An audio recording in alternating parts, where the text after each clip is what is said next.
একটি ছেলের জন্য গর্বিত জানেন। তার গল্প বলে আপনাদের শেষ করব। সেটা হচ্ছে, তার নাম কালু। কালুর যে পাড়ায় খুব সুনাম ছিল তা না, লেখাপড়া খুব ভালো, ফুটবল খেলতো, সুব্রত কাপ খেলেছিল স্কুলের হয়ে, কুমারা সূত্রে। পরে ওর হাতটা ভেঙে যায় বলে ও আর ক্রিকেট ফুটবলটা খেলতে পারেনি। তো আমার স্ত্রী বলল যে এই যে বারান্দায় বট গাছটাকে তুমি আটকে রেখেছো, এটাকে আজকে মুক্ত করে দাও। আমার বাড়ির সামনে একটা পুকুর আছে, তারপর একটা খাল আছে, 12 ফুট জমি আছে, আমি সেখানে নিয়ে লাগিয়ে দিই। আমি মাঝে মাঝে ওটাকে দেখতে যেতাম, গাছটা কেমন আছে দেখতে। একদিন গিয়ে দেখি যে কেউ একজন, কোনো দুষ্টু ছেলেও করতে পারে, গাছটাকে মাঝখান থেকে ভেঙে দিয়েছে। আমি দাঁড়িয়ে ভাবছি যে বারান্দায় তো তাও বেঁচে ছিল, এখানে এনে তো মেরে ফেললাম। কালু কোথা থেকে দেখে দৌড়ে এলো। কালু এসে বললো, স্যার কি হয়েছে?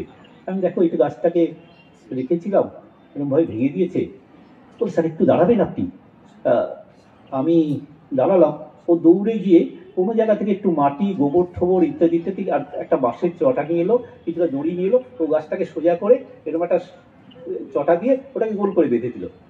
বেঁধে দিয়ে বললো, স্যার আপনি বাড়ি যান, আমি কথা দিচ্ছি এই গাছটাতে আর কেউ হাত দেবে না। বিশ্বাস করুন, সেই গাছটা আমি 2007 সালে বলছি, এখন 4 তলার সমান উঁচু হয়েছে।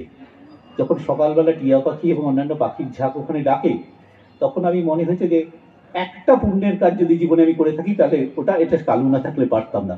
আবার বললাম না, আমার কৃতি ছাত্রছাত্রীর জন্য যে আমার খুব গর্ব হয় তা নয়, ওরা ওদের নিজের যোগ্যতা হয়েছে, কিন্তু আমার মনে হয়েছিল যে একটা কালু যদি তৈরি করতে পারেন আপনি আমরা শিক্ষক জীবনে, তাহলে আপনার শিক্ষক জীবন সার্থক।